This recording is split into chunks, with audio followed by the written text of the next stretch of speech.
আসসালামু আলাইকুম বন্ধুগণ। আজকে কিছু গুরুত্বপূর্ণ বিষয় নিয়ে কথা বলবো। সেটা হলো ১ম এ একটা ঘটনা দিয়ে শুরু করি।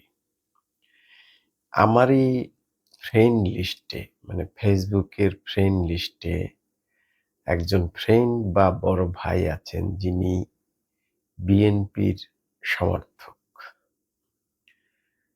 একজন বড় ব্যক্তি, একজন বড় ধরনের স্কলার, দেশে নামকরা, তিনি বিএনপিকে ইঙ্গিত করে একটা বিএনপি বিরোধী বক্তব্য দিয়েছেন।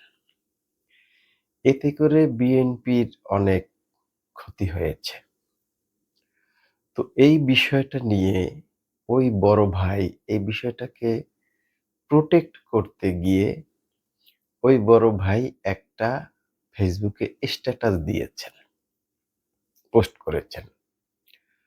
তো ওই পোস্টের বিরুদ্ধে তাকে ওই লোকের সমর্থক এবং বিএনপি ব্যতীত অন্যান্য যে দল আছে তারা তাকে চতুর্দিক থেকে চেপে ধরেছে। তার ওই পোস্টের বিরুদ্ধে তারা কমেন্ট করতে করতে তাকে চেপে ধরে নাস্তানাবুদ করে ফেলেছে। এখন সে যে পোস্ট দিল ওই বিএনপি বিরোধী বক্তব্যর কে প্রোটেক্ট করতে গিয়ে, সেখানে তারা দেখেন কি সিরিয়াস, তার সমর্থক এবং অন্যান্য দলরা ওনাকে চেপে ধরেছে। ওনার ফ্রেন্ড লিস্টে ধরেন ৫-৬ হাজার আছে যারা বিএনপির সমর্থক, নেতা, কর্মী, এভাবে কট্টর বিএনপি তারা আছে। তারা কিন্তু এগুলি দেখেছে যে তার বিরুদ্ধে বা ওই স্ট্যাটাসের বিরুদ্ধে যে কমেন্টগুলা, সেই কমেন্টগুলা তারা চেয়ে চেয়ে দেখেছে। তারা কিন্তু তার পাশে দাঁড়াতে আসেনি। মানে তাকে যে চেপে ধরেছে, তাকে যে হ্যারাস করতেছে, নাস্তানাবুদ করতেছে, এটা ওই বিএনপির সমর্থক এবং নেতারা দেখেও তাকে উদ্ধারের জন্য আগাই আসে নাই। এখন উনি যে চাপটা সহ্য করছে, অথচ তার ভাইয়েরা কেউ আগালো না। উনি কি আর সহসা স্ট্যাটাস দেবেন? দেবেন না। এখন কথা হলো, এভাবে বিএনপির বিরুদ্ধে বিভিন্ন প্রোপাগান্ডা বিভিন্ন বড় বড় ব্যক্তিরা করে থাকেন। মানুষ এখন বাচ্চা থেকে বড় পর্যন্ত, বুড়ো মানুষ পর্যন্ত সোশ্যাল মিডিয়া এবং বিভিন্ন অনলাইন অ্যাক্টিভিটিস এর সাথে যুক্ত। বুড়া বুড়া ব্যক্তিরাও দোকানে গিয়ে তারপর আরেকজনের মোবাইলের দিকে তাকায় যে কি বলে ওই লোক দেখি। এখন বিএনপি যেভাবে রাজনীতি করছে,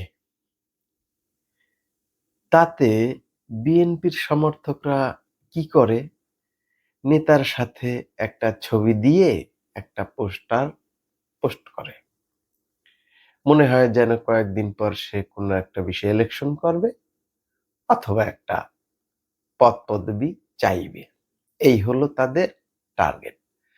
কিন্তু তাদের এই টার্গেট হলে দলের স্বার্থ যদি তারা ঠিক না রাখে, দলকে যদি তারা রক্ষা করতে না পারে, তাহলে কি তাদের স্বার্থ উদ্ধার তারা করতে পারবে? আগামীতে তো আর ভোট কারচুপি হবে না বা জোর করে ক্ষমতায় যাওয়া যাবে না, জোর করে কাউকে নির্বাচিতও করা যাবে না। এখন তাহলে বিএনপির প্রধান কাজ হলো কি? প্রধান কাজ হলো থানায়, প্রত্যেক থানায় অন্তত ১০০ জন করে সোশ্যাল অ্যাক্টিভিটিস রাখা অনলাইনে, দেশব্যাপী কমিটি গঠন করে প্রত্যেক থানায় ১০০ জন করে এই সোশ্যাল মিডিয়ার সাথে যুক্ত অ্যাক্টিভিটিস, সোশ্যাল মিডিয়ার অ্যাক্টিভিটিসের সাথে যুক্ত লোক বা কমিটি গঠন করতে হবে। এই কমিটির কাজ হবে বিএনপি বিরোধী যে প্রচারণা বিভিন্নভাবে করা হয় এগুলিকে প্রোটেক্ট করা। প্রোটেক্ট করবে কিভাবে? যেমন বিএনপি বিরোধী একটা প্রচার চালালো, সেটার বিরুদ্ধে তারা হুমকি ধামকি দেবে না বা ওটাকে একটা উল্টাই ফেলবে তাও না। সেখানে বুঝাতে হবে যে বিষয়টা আসলে এরকম, এরকম, এরকম। আমরা এইভাবে এটাকে সঠিক লাইনে নেই বা আমরা এইভাবে চেষ্টা করতেছি বা আমরা এইভাবে করব।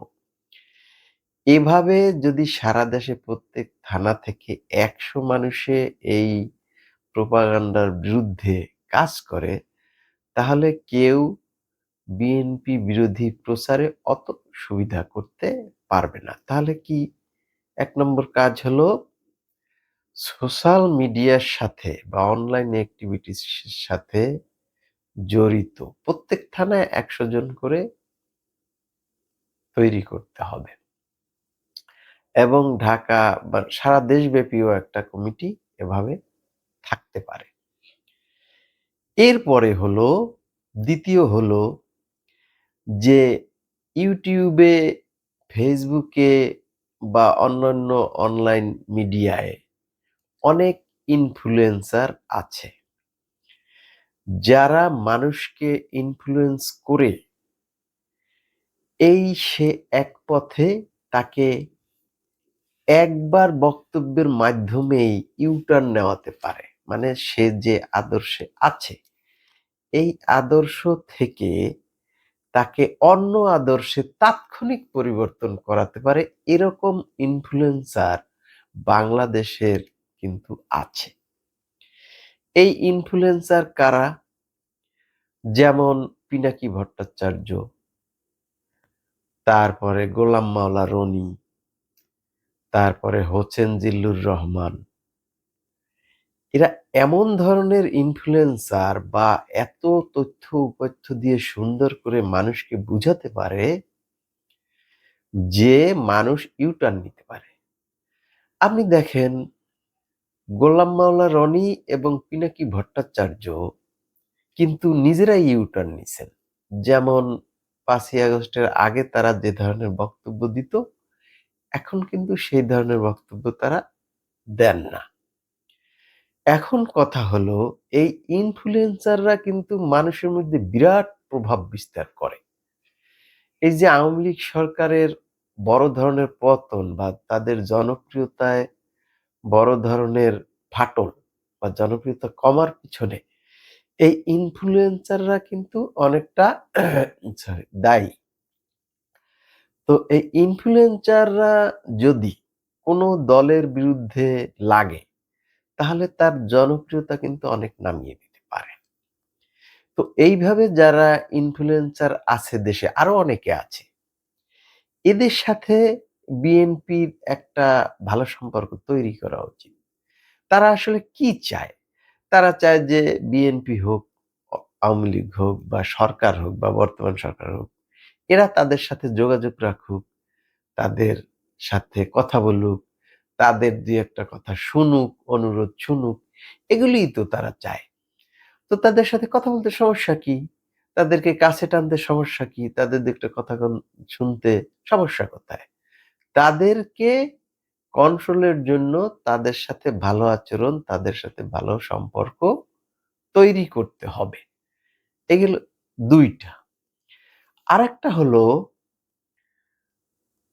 যে এই যে বিভিন্ন ওয়াজ হয়, সারা দেশে প্রতি বছর কিন্তু অনেক পরিমাণ ওয়াজ হয়। দেশের বিভিন্ন জায়গায় থানা এক থানায় বলতে গেলে ৫০ টা ১০০ টা ওয়াজ হয়। এই ওয়াজে অনেক বড়, বড় ওয়াজিন ওয়াজ করেন। এর মধ্যে দেশের যে নামকরা ওয়াজিন যারা আছেন, তারা কিন্তু মানুষকে বিভিন্নভাবে মোটিভেশন করতে পারে। তারা একটা জনমত তৈরি করতে পারে। তো এই জনমত তৈরির জন্য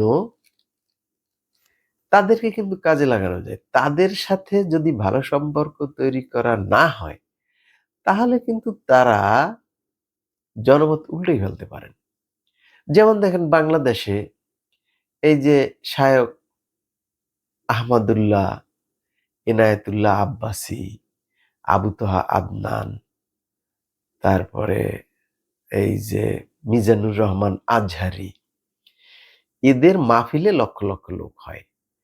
তাদেরকে তারা যদি বিভিন্ন বক্তব্য দেয় মানুষকে মোটিভেশন করার জন্য কোনো দলের বিরুদ্ধে, তাহলে কিন্তু অনেক মানুষ ওই দিকে চলে যেতে পারে এবং অনেক মানুষকে তারা, একটা দলকে তারা জনপ্রিয় করে তুলতে পারে, আবার অজনপ্রিয় করে তুলতে পারে।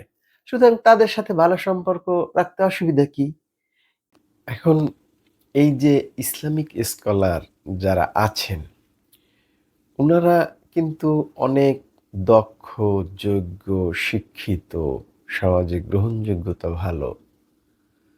তাই উনাদের সাথে কিন্তু ভালো সম্পর্ক রাখতে পারবে।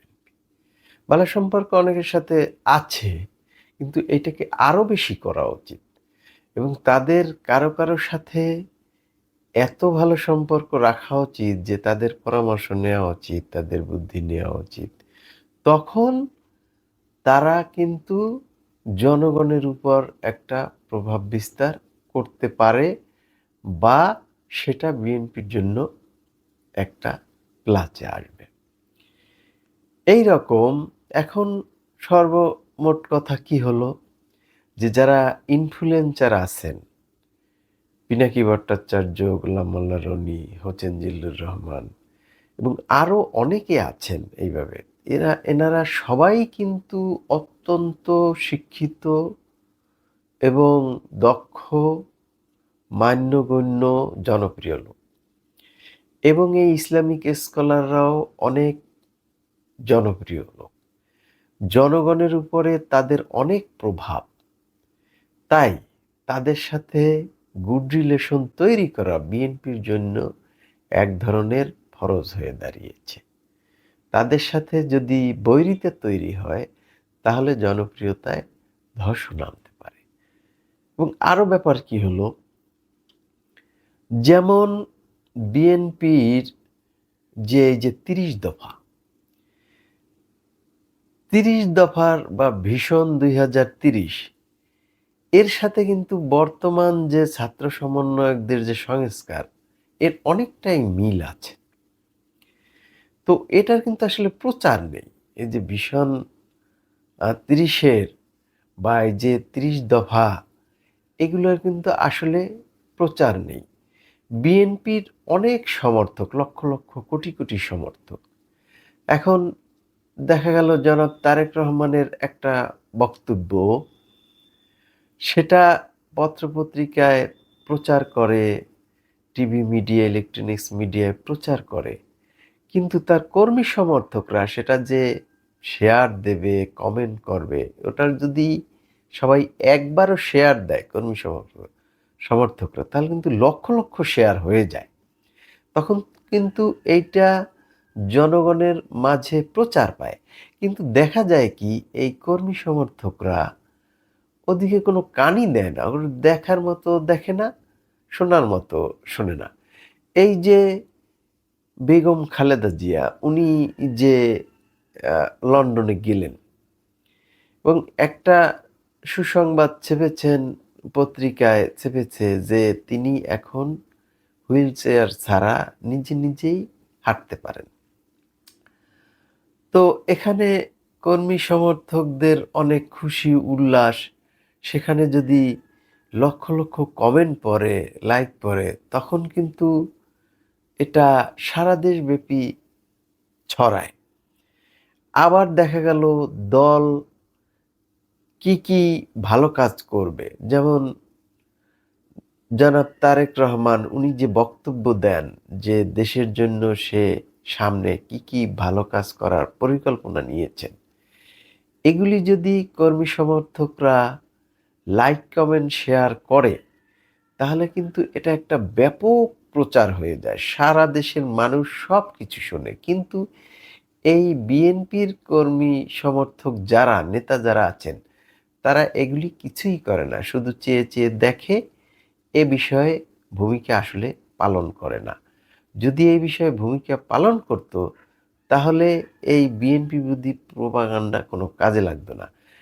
এখন কথা হলো যে দলের যে ভারপ্রাপ্ত চেয়ারম্যান জনাব তারেক রহমান, উনি দেশ নিয়ে যে প্ল্যান করেছেন, খুব সুন্দর, সুন্দর প্ল্যান করেছেন।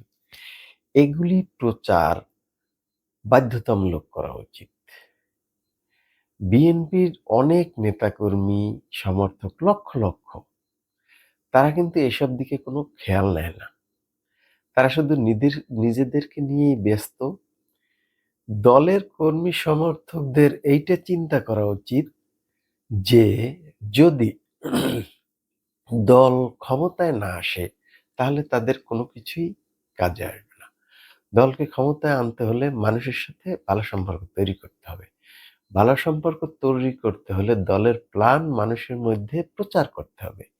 এই প্রচার বাধ্যতামূলক করা উচিত এবং অপপ্রচার রোধে ওই কমিটিগুলো, যে কমিটিগুলো থানায়, থানায় করা হবে, তাদেরকে এই রোধে বিভিন্ন প্রোটেক্ট করার যে পদ্ধতি তৈরি করে, ভালো, ভালো পদ্ধতি তৈরি করে সেগুলি প্রয়োগ করা বাধ্যতামূলক করা উচিত এবং এটার জন্য মনিটরিং সেল বানানো উচিত। না হলে এত স্কলার, ইনফ্লুয়েন্সার, সোশ্যাল অ্যাক্টিভিটিস, তারপর নেটিজেন, এদের প্রভাবে কিন্তু মানুষের মধ্যে পরিবর্তন আসতে পারে এবং এটা দলের জন্য একটা বিরাট সমস্যা হয়ে দাঁড়াতে পারে। তাই দলকে জয়ী করতে হলে এসব দিকে খেয়াল রেখে কাজ করতে হবে সবাইকে এবং এটা দলের নীতি নির্ধারকের, বিএনপির নীতি নির্ধারক সবার খেয়াল রাখা উচিত। জানি না এগুলি জনাব তারেক রহমান পর্যন্ত পৌঁছাবে কিনা, কিন্তু ব্যাপারগুলা কিন্তু আসলে খুবই গুরুত্বপূর্ণ। কারণ আমরা যেভাবে সমাজে বিভিন্ন তৃণমূল পর্যায়ে মিশি, তাতে এগুলি, এই সকল সমস্যা কিন্তু খেয়াল করা যায়। তাই এগুলি খেয়াল রাখা উচিত। সবাইকে ধন্যবাদ। আসসালামু আলাইকুম।